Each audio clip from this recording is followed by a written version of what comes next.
Sejak pecahnya perang di Ukraina, banyak hal telah meningkat secara signifikan. Pada 26 September 2022, serangkaian pengeboman klandestin dan kebocoran gas bawah laut terjadi di pipa gas alam Nord Stream 1 dan Nord Stream 2. 30 September 2022, Rusia di tengah invasi yang sedang berlangsung ke Ukraina secara sepihak mendeklarasikan pencaplokannya atas 4 wilayah di Ukraina Timur dan Selatan, Donetsk, Kherson, Luhansk, dan Zaporizhia. Hal tersebut menandakan dimulainya fase baru dan sangat berbahaya. Fase yang ditakutkan pejabat dan analis Amerika Serikat dapat meningkat menjadi penggunaan senjata nuklir untuk pertama kalinya dalam 77 tahun.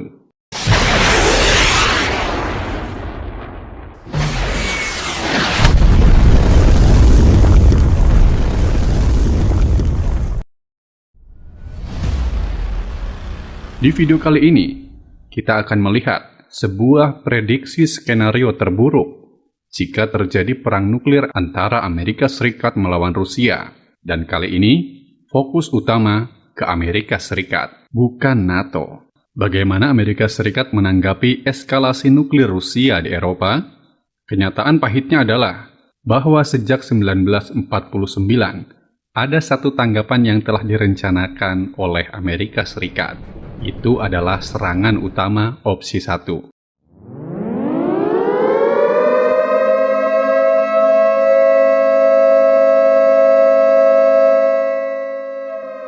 Tapi bagaimana tepatnya serangan termonuklir Amerika terhadap Federasi Rusia akan terjadi? Bagaimana sebenarnya rencana perang nuklir Amerika? Berapa banyak senjata nuklir yang akan diluncurkan atas perintah langsung dari Presiden?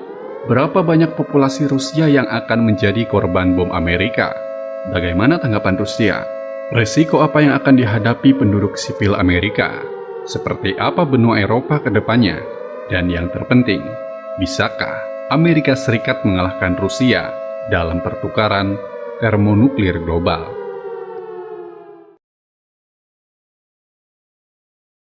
Ketika orang membayangkan perang nuklir, hal pertama yang terlintas dalam pikiran adalah kota-kota besar seperti Los Angeles dan Moskow yang akan menjadi target utama ledakan dan dibakar dalam kobaran api neraka nuklir.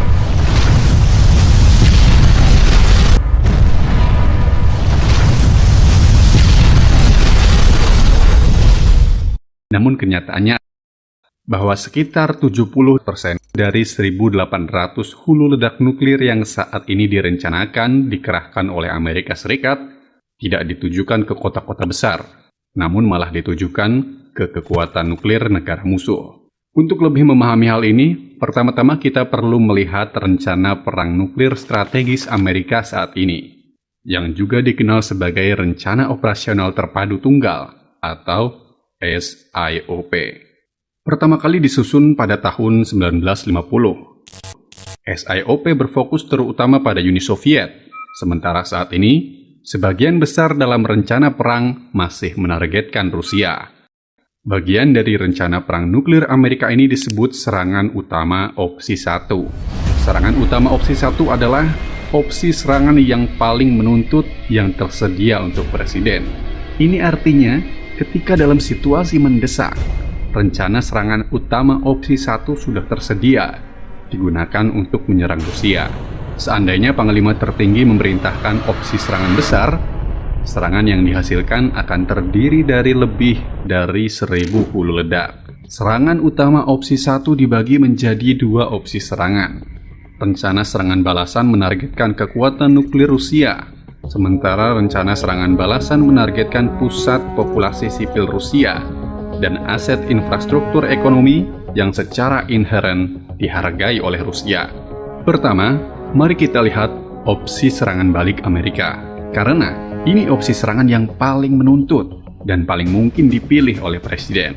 Porsi pasukan balasan dari opsi 1 serangan utama menargetkan kekuatan nuklir Rusia, termasuk silo ICBM, ICBM seluler jalan raya, pangkalan kapal selam, lapangan udara primer, fasilitas penyimpanan nuklir, kompleks desain dan produksi, serta fasilitas komando dan kontrol militer yang penting.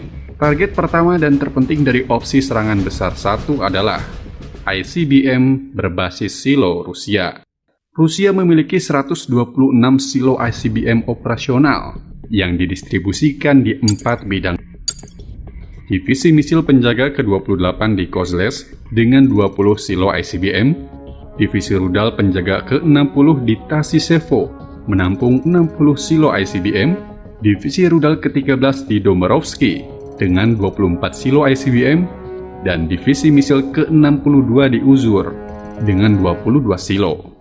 Pasukan ICBM berbasis darat Rusia terdiri dari 4 rudal, 46 SS-18 Satan dengan 1 atau 2 hulu ledak MIRV 800 kiloton, 2 SS-19 Mod 4 dengan 1 hulu ledak kendaraan hypersonic 550 kiloton per rudal, 60 SS-27 Mod 1 dengan 1 hulu ledak 800 kiloton per rudal, dan 18 SS-27 Mod 2 dipersenjatai hingga 4 hulu ledak 550 kiloton MIRV per rudal.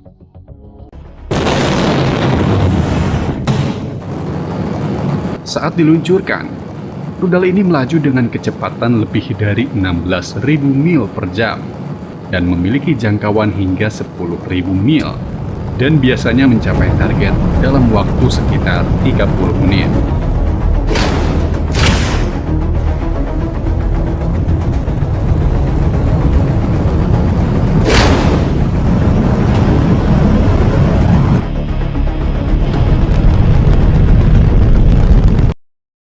Secara keseluruhan, sekitar 126 rudal ini membawa 211 hulu ledak, yang mewakili 15% dari senjata nuklir strategis yang saat ini dikerahkan oleh Rusia.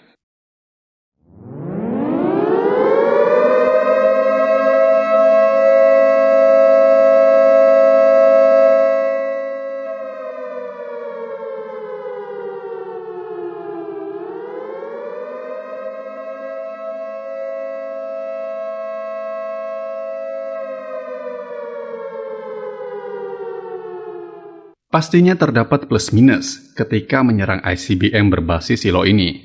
Plus utama adalah bahwa lokasi umumnya diketahui dan oleh karena itu dapat dengan mudah ditargetkan. Kerugian utama menyerang silo ICBM Rusia adalah waktu peluncurannya yang cepat.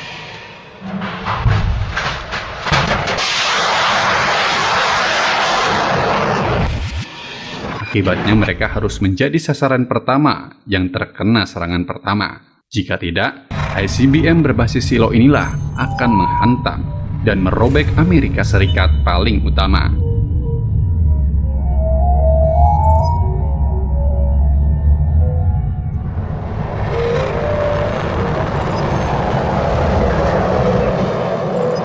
Kedua, silo SPM Rusia adalah ancaman tinggi karena kemampuan penargetan jarak jauh dan muatan senjata yang tinggi. Saat menyerang ICBM Rusia ini dengan senjata nuklir, salah satu metrik paling penting yang harus ditentukan oleh perencana perang Amerika Serikat adalah kemampuan bertahan silo.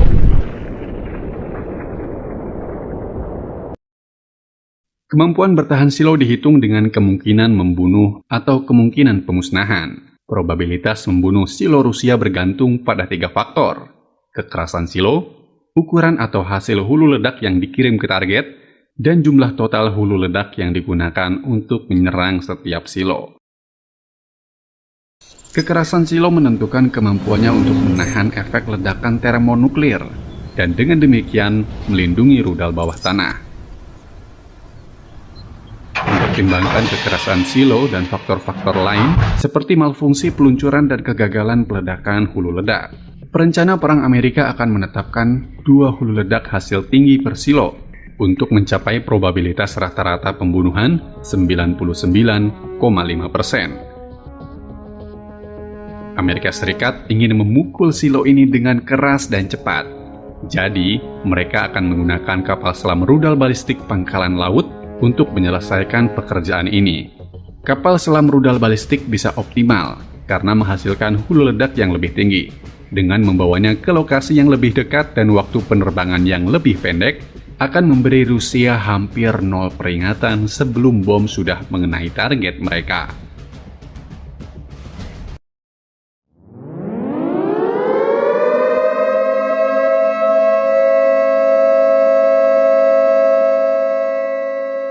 Serangan itu akan menggunakan total 252 hulu ledak nuklir yang dikirim dari 63 rudal Trident 2 dengan 2 hulu ledak 475 kiloton W88 yang menargetkan setiap silo. Serangan ini akan meluas 25% dari SBM berbasis Laut AS. Waktu pengiriman sekitar 15 menit dari peluncuran dan silo akan dihantam dengan semburan.